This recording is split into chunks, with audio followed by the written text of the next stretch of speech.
Welcome to the Infinite Wealth Podcast, where we teach clients how to build wealth and create passive income without the risk of Wall Street. Welcome to the Infinite Wealth Podcast. I'm Cameron Christiansen, along with our co-host Anthony Faso, and today we are going to dive right into it. This is probably one of the most common questions that I get in regards to a policy. Anthony, how about yourself? Yeah, it's one of the common questions that one of the first ones people want to know, what should my premiums be? Absolutely. Once we start talking about kind of building a policy, somebody's already decided, hey, I think this strategy is going to work for me. That's the first question they lead off with is, hey, okay, how much of this money do I put into this thing, right? Well, Cameron, so you said that this was the one question you get asked most in regards to a policy. Mm-hmm. And I was wondering what question you get asked more. How much should I put into a policy, or how do you get your hair to look so good? Well, in regards to work, it's always about the policy. Because a little backstory, over the summer, Cameron took his family over to the house, and we have a pool. And I talk with my wife, Vicky. I'm like, how much you want to bet Cameron's not going to go underwater, so he's not going to mess his hair? And I actually lost that bet. Of course. Right? Yeah. But then again, you like came out of the water and then your hair was still like perfect. So kudos to you. Kudos to you for opening it with that story. Hey, I'm just glad I still got my hair. Yeah. I mean, what it looks like is just a bonus. Yeah. So sorry, I digress. Go ahead. Yeah. So back to the premiums, right? When somebody says, hey, what should my premiums be? Right. Right. That's what we're asking. Right. Mm-hmm. Awesome. So what we want to do is one thing that I do, when I start that conversation off is I will typically never give somebody a number, right? Is I want them to retain ownership of this. And I'll tell them that. And I'll say, listen, I really don't want to give you a number. I want you to put in a number that you feel comfortable with. And I want you to start small and we can always build from there, right? Yeah, I would agree. I like to frame it like we are the quarterback. I'm sorry. We are the coach and you are the quarterback. We're going to design the plays. We're going to practice, but come game time, you're the one hiking the ball and you're going to determine, are we going to go for a pass? Are we going to run or whatever it is? But our goal is to coach you and work with you. So when you're in real life or in the game, you can make sound decisions. I think people need to take more control over their finances. And so we're going to go over, some ways to help you answer those questions, or that question, how much should your premiums be? And speaking of coaching, is a lot of the coaching that is done is really on mindset, right? Mm-hmm. We're trying to get somebody to kind of understand this concept. And so one of the things that we always talk about is premiums, is when someone comes up with a number. Historically and in the past, when people have written kind of premium checks for insurance, it's always viewed as an expense, right? As opposed to a deposit. And so some of the things that we're coaching clients on is, hey, we need to look at this, or maybe I should pose it as a question, right? Anthony, do you have clients look at it as an expense or more so as a deposit? I would tell you, when people first come in, they do view it as an expense. And what I pulled up, Webster defines an expense as a financial burden. Okay. Right. Yep. And any expense, particularly if we're trying to get financial freedom where our passive income is more than our expenses, we're trying to minimize expenses. And if you view this as an expense, the mindset is all wrong. What we want to look for is a little deeper to expand your mind. Let's look at it as a deposit. In Vestopedia, am I saying that right? Yeah. Okay, thanks. Defines deposit as a transfer of funds to another party for safekeeping. So what I always ask my clients, what is a premium more like? Is it like a financial burden, or is it like transferring funds to another party for safekeeping? It's much more like a deposit.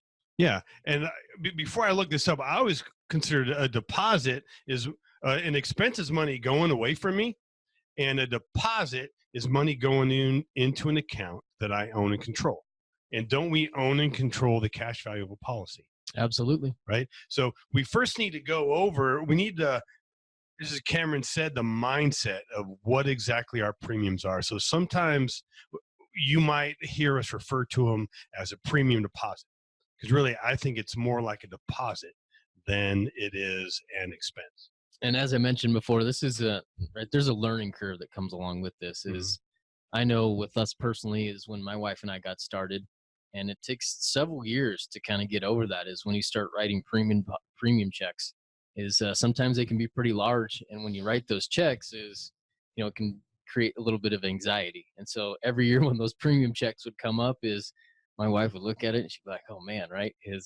My wife too. Yeah, right. I love my wife to death. Is funny story is that right? She hates writing big checks. She hates spending money, right? So if we have a big expense, is we will go to the dealership and we'll look at the car 2 or 3 times, right? We'll go down there, we'll look at it, we'll leave, and then we'll talk about it, and then we'll come back and write it. Every time she's a little less anxious. So same thing kind of applies to premium checks. Is if they get big, you can get a little nervous, but again, it does take some understanding, and we're here to help our clients remember that, hey, when we write that premium check, it's going into a deposit to our cash value.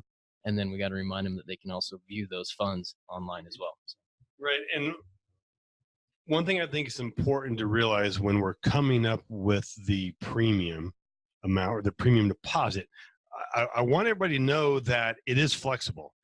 When you say your premium is X, I mean, ideally you're going to determine the premium, but and now you can easily make that premium deposit. But you know what? Nobody knows what's going to happen in the future. We're going to have some great years, and you're going to have some lean years. So what do we do in the lean years? And I'm going to try not to get too technical, but the way that we design your premiums is part of it is called the base premium. And I like to refer to that as the have to. That's what has to be paid every year to keep your policy in force. And then we also put the paid up additions rider on that. And I like to call that the want to. You can pay it if you want to, and if you don't, you don't. And typically the way we design these premiums, there's probably about 30 to 40% going to the have to. That means there's 60 to 70 going to the want to. So right off the bat, when those lean times, you can cut your premium down to about a third. Yep. Right. But you know what? Sometimes there's going to be a time where, a third is still too high. And that's why I highly encourage all my clients to always leave at a minimum 1 year's have to inside their cash value. Now that way, if things are very lean and you can't make the premium deposit, well, we have this cash value over here. We can use that cash value to pay the premium to get the policy in force. So we want to have that. We want to have that flexibility. Awesome, great point. Is flexibility is key. Good times in and bad. And maybe Anthony, let's jump right into kind of some of the things that we consider. So when we've got somebody that comes in initially and sits down with us, I know I've got a few key areas that I look at when I'm starting to work with somebody of where we look for money, right? How about yourself? Sure. And the first thing is, well, what are you currently saving? An easy way is, okay, if you're already used to putting that money aside, that's one of the first places to look. Well, why don't we reallocate some of that or all of that? And when you're determining that, what we want to go for is, wherever you're putting the money, which one is going to help you achieve your goals? Great point. Right? Yeah.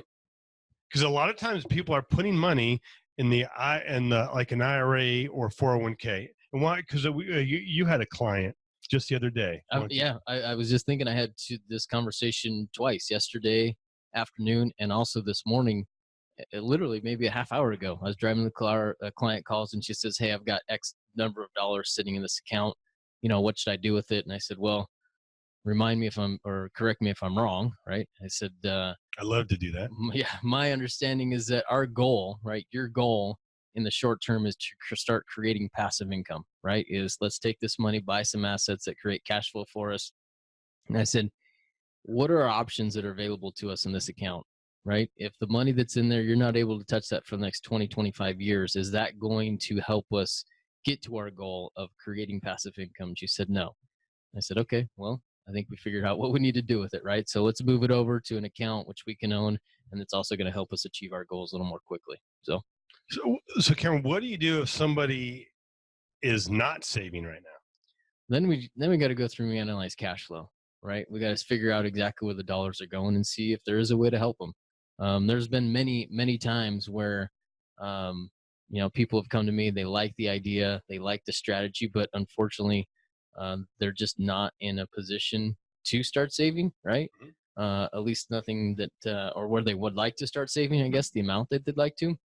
And so we've got a couple options. There is sometimes what I was thinking was sometimes I'll have somebody buy a term policy, right? Where we can just take a few dollars a month. We can go buy a term policy. And really what that term policy is there to do is really just as a placeholder, right? So that we can come back later that year or in the following years and convert that into some sort of banking policy that's going to create cash value. But then also times is I'll have people that will come in and they've got great cash flow, but they maybe just have bad habits, right? And they're just spending everything that comes in. And so what we'll do is I'll lay it down as a challenge and I'll say, hey, listen, right now we could reallocate this, but we really don't have an emergency fund. And so our first priority should be to create an emergency fund and have dollars on hand. And so I'll give them kind of a 6-month challenge. And I'll say, hey, I'm going to give you 6 months. Come back in 6 months. I want to see you save an X number of dollars. And if they can do that, then they've kind of proved to me and to themselves that they can save money, essentially, right? No, perfect. A lot of times people read the book or they see one of our videos or the podcast. Oh, this IBC thing is great. I want to start doing it. I want to put in, let's just say $1,000 a month. I'm like, okay, great. Well, then I look at their financials and they really don't have any savings. And I'm like, one thing we can't do is teach people the savings habit. That's a habit that they need to develop to discipline themselves. So what I like to tell them is like, well, okay, let's practice. You want to put $1,000 a month away? Great. Let's put it in the savings account. And then 6 months later, let's see how much money's in there. If there's $6,000, great. We can actually dump that $6,000 into the policy as a have to, which will jumpstart our cash. And then now we know that we can do $1,000. But if we come back and there's only 3,000 in there, well, you know what? We know 1,000 is too much. Maybe 500 is going to be the number. I got a side note, little story, right? I always got stories, right? I was so proud of this kid that came in. He's 23 years old, right? He just graduated and he came in and just getting started. I'd actually met with him several years ago, and he just graduated college, got his first job, and he asked and he reached out and said, hey, I want to meet again and talk about getting started. He comes in and we start going through his budget and we're looking at it and we're talking about how much he wants to put towards savings. And we sit there and he gets quiet. And he sits there for like 5 minutes, and I didn't say anything because I knew he was thinking about. So I don't know what he's thinking about, but I could tell he started to go through it, and he's looking at something.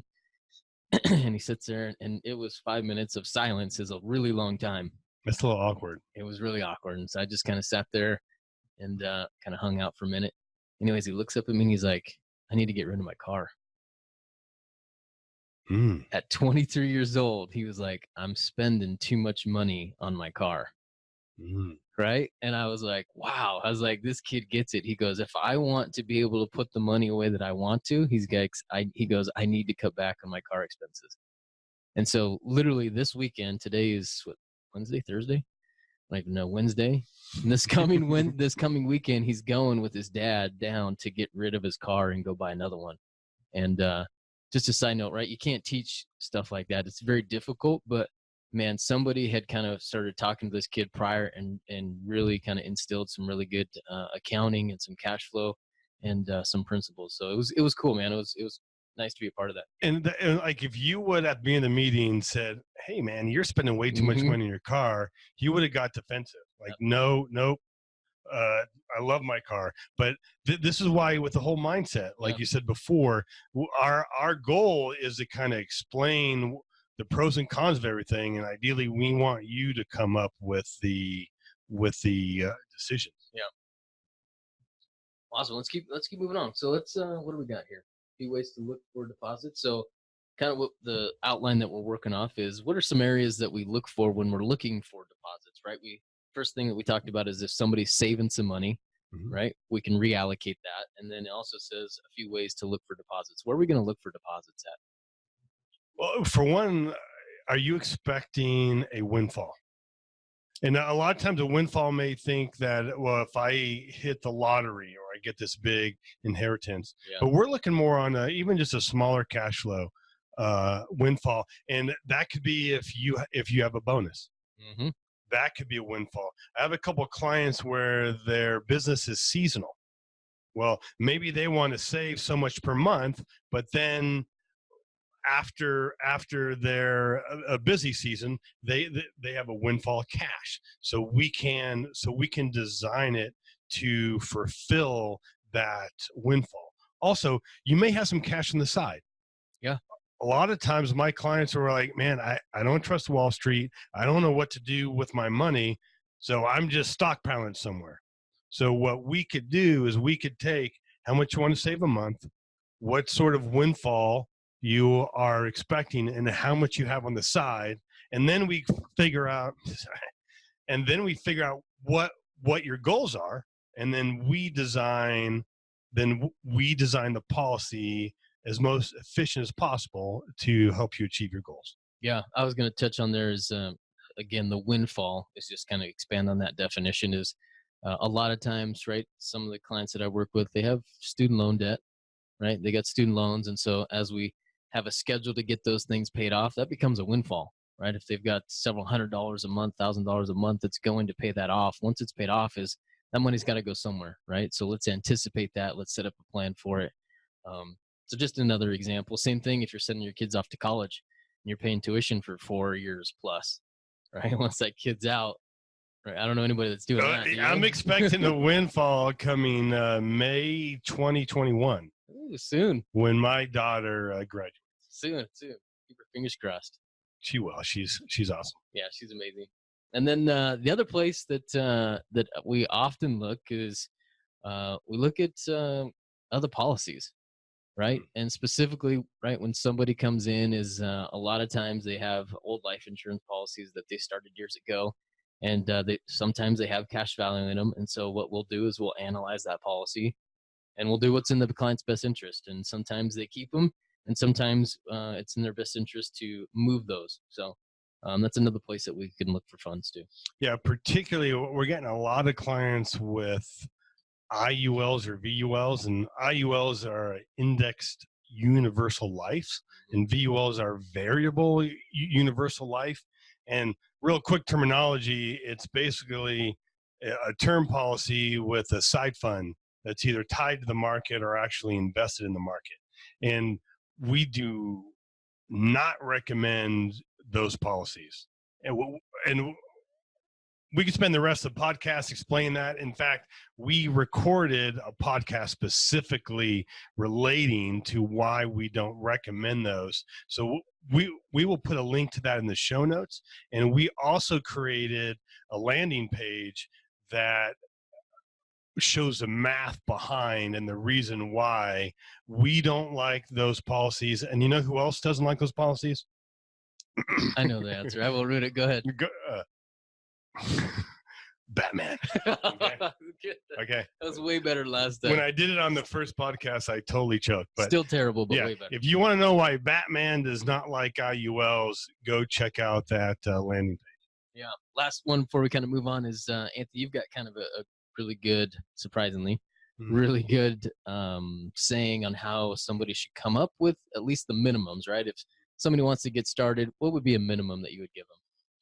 What I would say, technically, there isn't a minimum, right, for you to get a life insurance policy. Yeah, right? maybe I should have stated a minimum guideline, right? But what if you want to incorporate the infinite banking concept, we need to be able to have some reasonable cash value to do something with it. So what we use as a benchmark, as a good minimum, would be 10 times your age per month.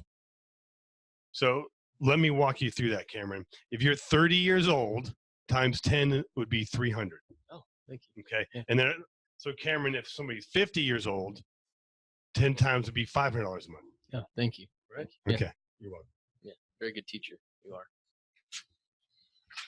Well, I hope that helps, right? And just kind of summarize what we've got next is we're going to give a couple of case studies that we've got together, that we put together for you guys. So, Anthony, do you want to go first or second? Sure. I'm going to go first since you offered it.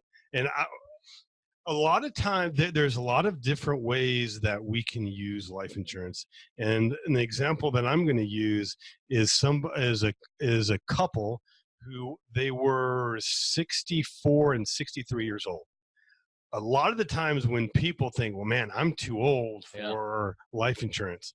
And, we need to change the way of the thinking, right? So when they came in, they had $1.8 million inside their 401k, which is actually pretty good. Yeah, right? Good. The downside of having money in those plans, for one, you have to pay the IRS. But also, the market could be a good place for growth, but it's not a great place to create income or cash flow. And when you're in retirement, you're not so concerned about having the net worth. What you're concerned about is cash flow. And what these guys wanted to know is, when can I retire, and how much money can I have each month? When the downfall of so much of the assets are in the market is going to be the volatility.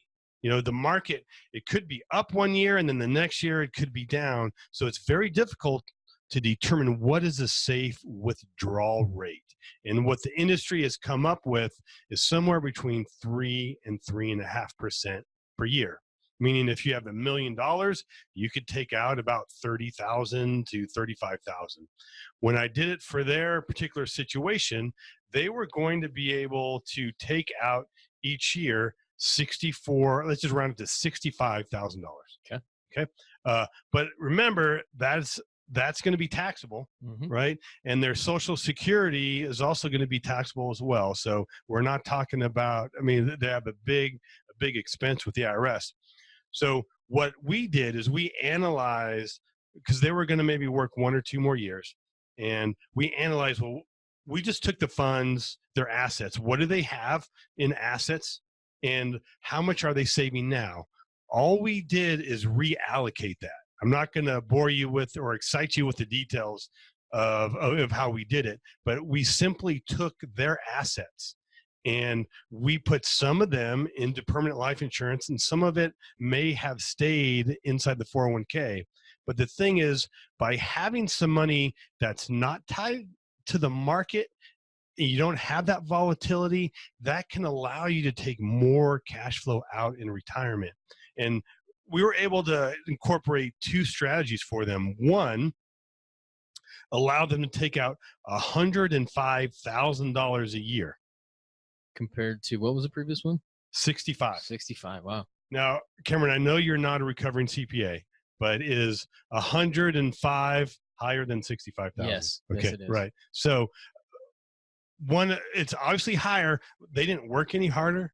They didn't take on any more risk. We didn't change their cash flow. But what we did is, by reallocating some of their assets, we created more cash flow in retirement.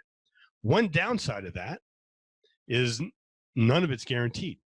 Same thing with the money that's in their IRA or 401k. That's not guaranteed as well. But then there's another strategy we were able to do, that we could provide them $91,000 a year. It's a little less than the 104, but that's guaranteed. That was guaranteed to last them as long as they lived.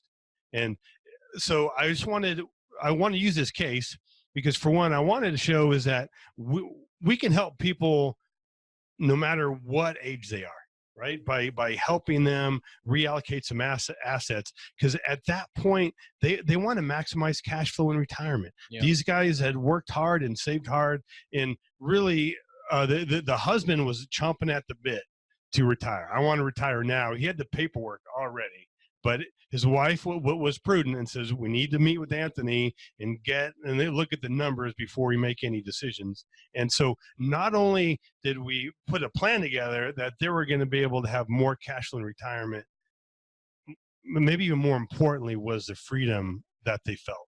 They actually finally had a plan that they could follow, and they had security of how much cash flow they were going to have in retirement. I was going to add in there that security or that guarantee, right? Is that's what's been missing from a lot of people's retirement, has been that security, that guarantee. Ever since pensions kind of went by the wayside, is essentially what I kind of heard you say is, I don't want to put words in your mouth, but is you created a pension for them, right? Yeah. Guaranteed income for life. Exactly. Yeah. Awesome. Well done, Anthony. Well, thank you, Cameron. Yeah. Good job. So I've put together kind of a case study, and this is kind of a typical one that I've come across. And so I wanted to share it with you guys because it plays really well into kind of our conversation, is how do we come up with premiums, and then also some of the concerns that we address for clients as well. And so the client that I'm referencing here was a 40-year-old business owner, and her business was just becoming established. She's about 4 or 5 years into her business, and now as her business is becoming established, her cash flow is increasing, and it has been increasing. And so her quote unquote problem that she had, the reason that she reached out to me, was that she was having too much money that was too much money that was being deposited or growing in her checking and savings accounts. Right. So good problem to have. Right. Yeah. But the problem was that she didn't know what to do. She didn't know where to turn. Right. And so she reached out and she said, hey, number one is I don't feel comfortable putting any of this money in the market. She had a previous bad experience with an investment that went bad, and she did not like that type of investment any further. And so she also wanted to be able to access it, is because she had been through the lean times, right? As a business owner, she had been there where she didn't have a whole lot of extra cash sitting around. And so she didn't feel comfortable putting it somewhere where she couldn't access it. And again, her goals, right? As I mentioned before, this is a different client, but she also wanted to create income outside of her business that she has right now as additional supplemental cash flow. And so knowing that, as we kind of lined out our goals, is we started to go through. And so what I did is kind of go through the same thing that we talked about in the first part of this podcast, is I started looking at those 3 areas. Number one is we looked at her monthly cash flow. We looked to see what kind of cash was just sitting around in various accounts. And then also number 3 is we looked at her old policies that she had. And so I was going to go through that. The first place that I looked was we reviewed her monthly cash flow, right? As that had changed, and she had anticipated that money going up and continuing to grow as her business grew.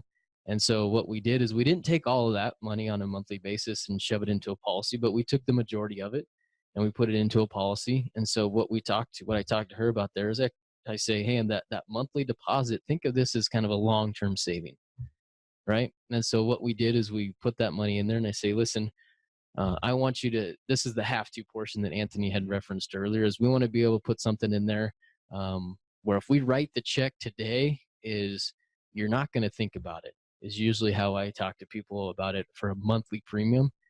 And so if that's $1,000 a month or $5,000 a month, if you write that check on the first of every single month, you're not going to think about that on the second or the third. Is you want to find a number that's comfortable. And if you're thinking about that check that you wrote, the number's too high, right? Is we want to bring that down to where you can write it and not have a concern about it. So that's where I like to have people start on that monthly cash flow piece. And so once we allocated the majority of that over to the policy. And then what we did is we looked at, right, really what the cause was all the cash that was piling up in her checking account. And so I designed a policy where we could get that money into a policy as quickly as possible. And we were able to get that money into the policy in the first 2 years. And so that goes in as that PUA payment. Excuse me. And so when I'm talking to clients, when I say PUA, is I want them to think of just cash. Right. So literally it's almost like taking the dollars that are in somebody's checking account and literally moving over it and putting it into the policy as cash value in that PUA function. And so it's just a lateral change from one account to the next.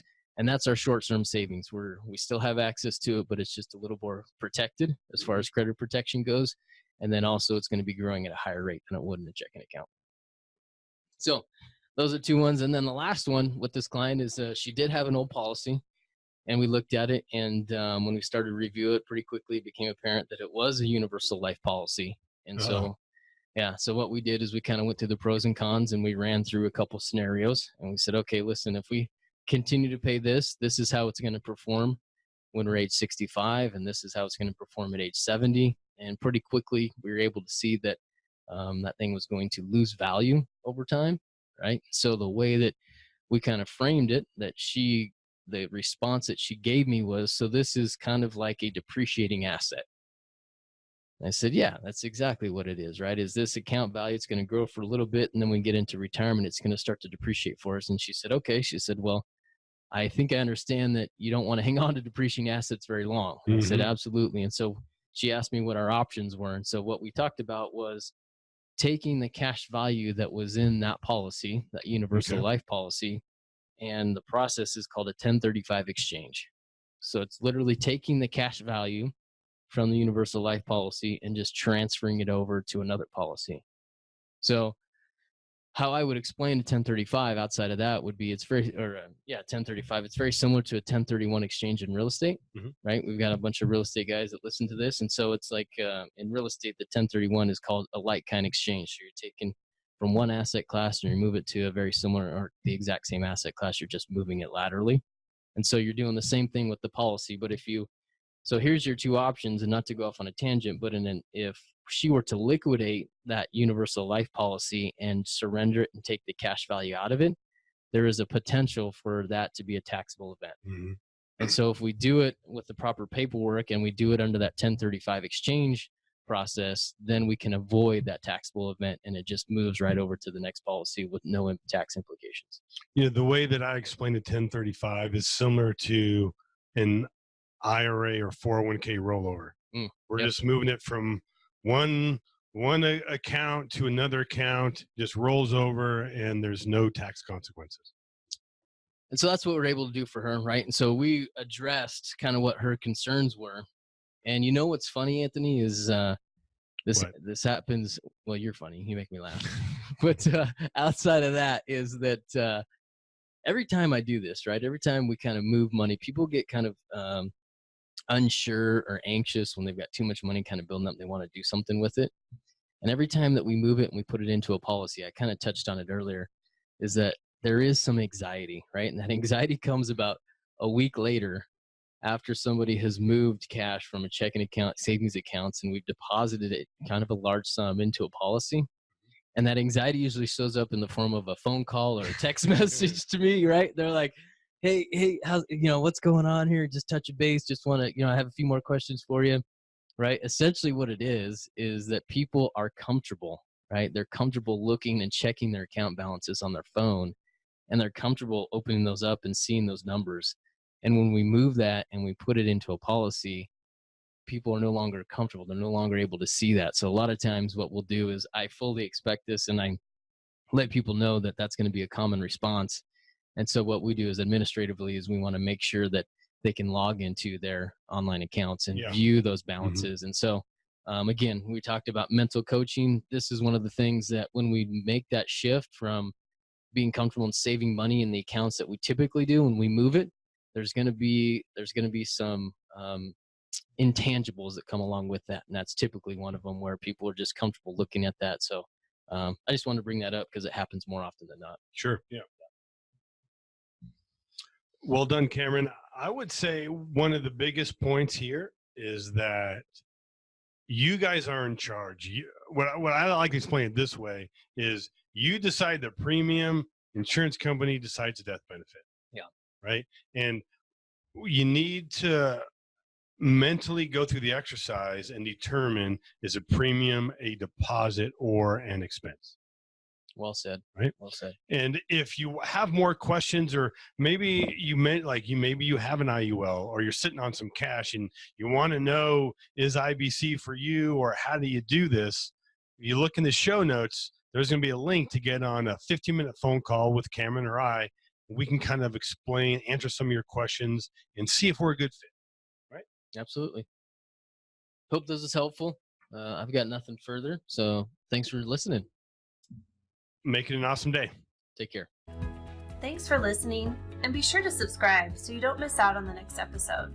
Also, check out our website, infinitewealthconsultants.com, to find our podcast along with other additional resources.